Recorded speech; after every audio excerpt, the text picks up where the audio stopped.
আপনারা সকলে জানেন ১৭ বছর পরে জনগণের নাগরিক অধিকার প্রয়োগ করার সুযোগ পেয়েছে।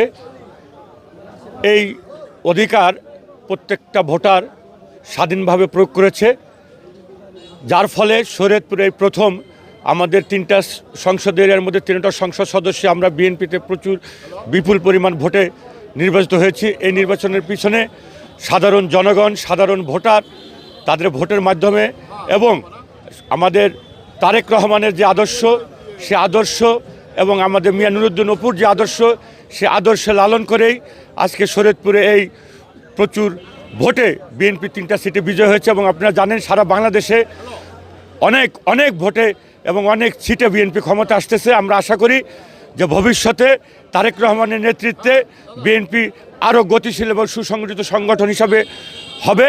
এবং আমাদের নির্দেশ দিয়েছে তারেক রহমান যে কোনো আনন্দ মিছিল না, সকলকে নিয়ে আপনারা মন্দিরে মসজিদে দোয়া এবং আশীর্বাদ অনুষ্ঠান করবেন এবং সকলকে নিয়ে দেশ গড়বেন।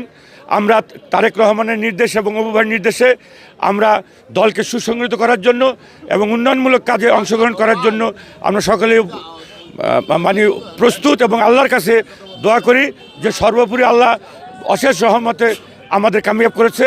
ধন্যবাদ আপনার সাধারণ শরীয়তপুর একের এবং নাগরিকদের, বিএনপি কর্মী নেতৃবৃন্দদের এবং শরীয়তপুর জেলা 1, 2, 3 এটা আমরা জিয়া তারেক রহমানের আমরা উপহার দিয়েছি এবং তার সম্মান রেখেছি। আল্লাহ যেন আমাদের এই সম্মানকে রক্ষা করার জন্য আমরা সন্ত্রাস, চাঁদাবাজি সমস্ত কিছু পরিহার করে সকলকে নিয়ে কাঁধে কাঁধ মিলে আমরা দেশ গঠন করার জন্য অংশগ্রহণ করব।